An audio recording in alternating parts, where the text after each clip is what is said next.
This is from volume 3. It is chapter 361. The title is On the Other Bank, Jesus Meets His Mother and the Women Disciples. It was written on the 16th of December, 1945. They are now on the other side of the Jordan, and they are walking fast southwestwards, towards the second chain of hills, higher than the first one, beyond which is the Jordan plain. I gather from their conversation that they came away from the plain to avoid the mud that they left on the other side, and they are thinking of going to their destination along internal routes, which are better kept and more practicable for walking, particularly in wet weather. "Whereabouts are we?" asks Matthew, who finds his bearings with difficulty. "We are certainly between Shiloh and Bethel. I recognize the mountains," says Thomas. "We passed here not long ago with Judas, who was the guest of a Pharisee at Bethel." "You could have been his guest too, but you would not come. Neither he nor I said to you, 'Do not come.' I am not saying that you did say so. I am only saying that I prefer to stay with the disciples who were evangelizing here." And the argument is over. Andrew, in fact, is glad and says, "If there are friendly Pharisees in Bethel, we shall not be attacked. But we are going the other direction, not to Jerusalem," they point out to him. "We shall have to go there for Passover in any case. I don't know how we shall manage." Of course. Why did he say he was going back to Cana? The women could have come back, and we could have made our pilgrimage. "It is my wife's destiny that she should not spend Passover in Jerusalem," exclaims Peter. John asks Jesus, who is talking animatedly to the zealot, "Master, how shall we manage to go and come back in time?" "I do not know. I trust in God. If we are late, it will not be my fault." "You were right in being prudent," says the zealot. "Oh, as far as I am concerned, I would have gone on, because it is not yet my hour. I can feel that. But how would you all have put up with the adventure, considering that for some time you have been so tired?" "Master, you are right. A demon seems to have been blowing poison among us. We have changed so much." Man does get tired. He wants things quickly, and he dreams of silly things. When he realizes that his dreams are different from reality, he becomes upset, and if he is not of good will, he surrenders. He does not remember that the Almighty, who could have made the universe out of chaos in a moment, made it in orderly, separate stages in periods of time called days. From the spiritual chaos of the whole world, I have to make the kingdom of God, and I will do so. I will build its foundations. I am now building them, and I have to split a very hard rock to lay the foundations that will not collapse. You will slowly build the walls. Your successors will continue the work, both in height and in width. As I shall die in the work, so will you, and there will be many more who will die with or without bloodshed, consumed by this work for which spirit of sacrifice and generosity, tears, blood, and endless patience are required. Peter thrusts his gray-haired head between Jesus and John. "Do you mind telling me what you are saying?"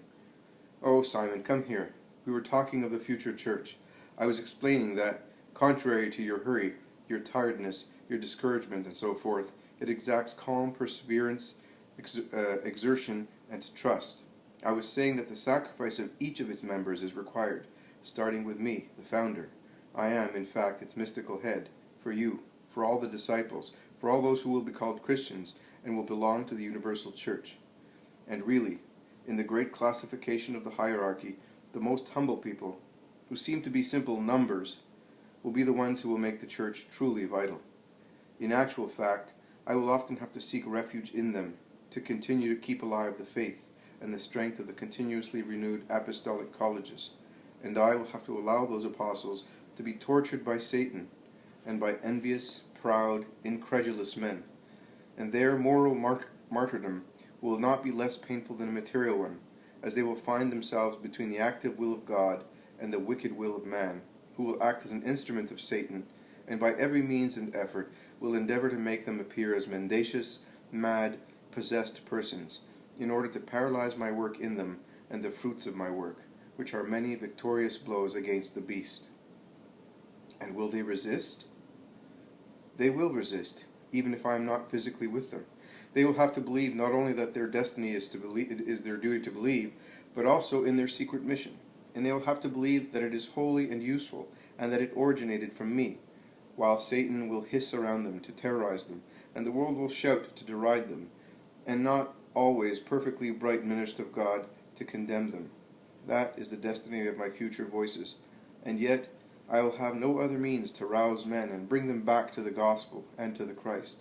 But for everything I have asked of them, and imposed on them, and received from them, oh, I will grant them eternal joy, a special glory. In heaven there is a closed book. God only can read it. All the truth is contained in it. But God, at times, removes the seals and revives the truth already revealed to men, selecting a man chosen for that destiny to know past, present, and future, as contained in that mysterious book. Have you ever seen a son, the best in the family, or a schoolboy, the most clever at school, being called by his father or teacher to read a book for adults and have it explained to him? He stands beside his father or teacher, embraced by one of their arms, while the other hand of the father or teacher points at the lines which he wants to be read and understood by his dearest child. God behaves likewise with those consecrated to such destiny. He draws them to himself and holds them with his arm and forces them to read what he wants, and to understand the meaning, and to repeat it later, and suffer derision and grief because of it. I, the man, am the founder of the family of those who speak the truth of the heavenly book, and I therefore suffer mockery, grief, and death. But the Father is already preparing my glory, and once I have risen to it, I will prepare the glory of those whom I compelled to read in the closed book that which I wanted, and in the presence of the whole risen mankind and of the angelical choruses, I will point them out for what they are, what they were, calling them beside me, while I open the seals of the book, which it will no longer be necessary to keep closed. And they will smile, seeing and reading once again the words that were clarified to them when they suffered on the earth. And what about the others? Asks John, who has paid great attention to the lesson. Which others? The others who, like me, have not read that book on the earth. Will they ever know what it says? Everything will be known to the blessed souls in heaven. Being engrossed in the infinite wisdom, they will know. Immediately, as soon as they die, as soon as they enter life. Why then on the last day you will let everybody see that you will call them to know the book? Because not only the blessed souls will be there to see that. All mankind will be there, and on the side of the damned souls there will be many who laughed at the voices of God as if they were voices of mad or possessed people, and tormented them because of their gift. It will be a long-expected but fair revenge granted to those martyrs of the dull wickedness of the world. How beautiful it will be to see all that, exclaims John, enraptured. Yes, and to see all the Pharisees grind their teeth, seized with anger, says Peter, rubbing his hands. Oh, I think I will look only at Jesus and the blessed souls reading the book with him, replies John, dreaming of that hour with his light blue eyes, lost in I wonder what vision of light, are made brighter by emotional tears which have welled in them, and an innocent smile appears on his red lips. The zealot looks at him. Jesus also looks at him, but Jesus does not say anything. The zealot instead says, You will look at yourself then, because if among us there is one who will be the voice of God on the earth, and will be elected to read the passages of the sealed book, you are that one, John, the favorite disciple of Jesus and the friend of God. Oh, do not say that. I am the most ignorant among you. And if Jesus did not say that the kingdom of God belongs to children, I would think that I could never enter it, as I am good for nothing. Is that right, Master, that my only merit is that I am like a child?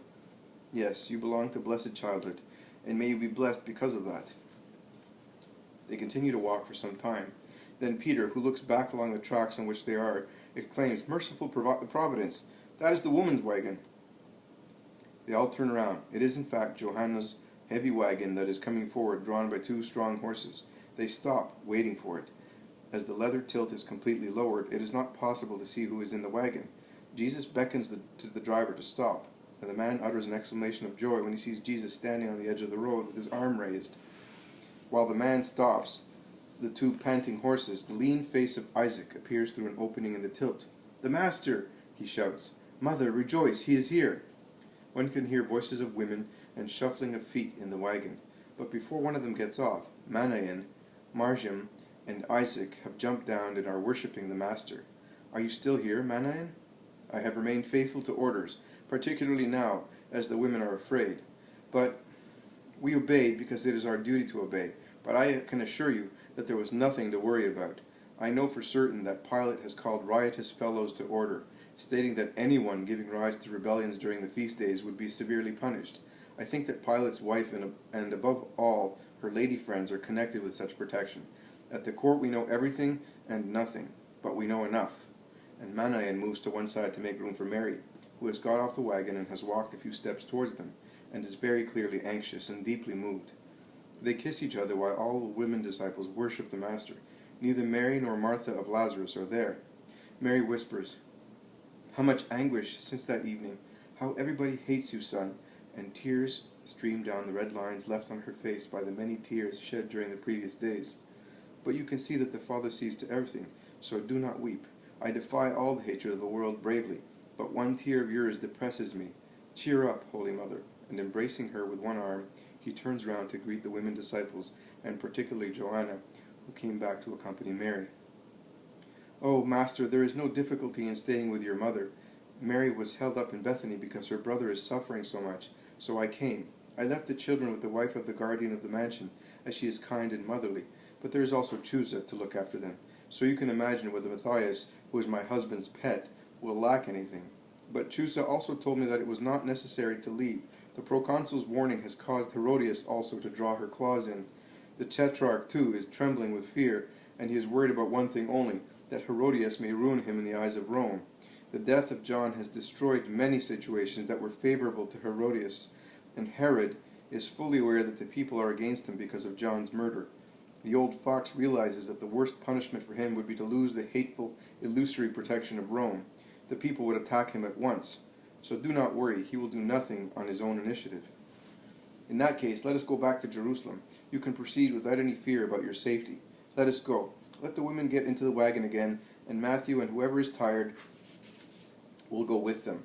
We will rest at Bethel. Let us go." The women obey. Matthew and Bartholomew go with them. The others prefer to follow the wagon on foot together with Manaen, Isaac, and Marjam. And Manaen tells them how he inquired to find out how much truth there was in the boasting of the Herodian who had caused so much anxiety in the peaceful gathering at Bethany, near Lazarus, who was suffering so much, says Manaen. "Did a woman come to Bethany?" "No, Lord, but we have been away 3 days. Who is she?" "A disciple. I will give her to Eliza because she is young, alone, and without means." Eliza is in Joanna's mansion. She wanted to come, but she has a bad cold. She was dying to see you. She used to say, "But do you not understand that the sight of him gives me peace?" "I will give her also joy through this young woman. And what about you, Marjam? Are you not saying anything?" "I am listening, Master." The boy listens and writes. He makes this one and that one repeat your words, and he writes them. "But have we repeated them correctly?" says Isaac.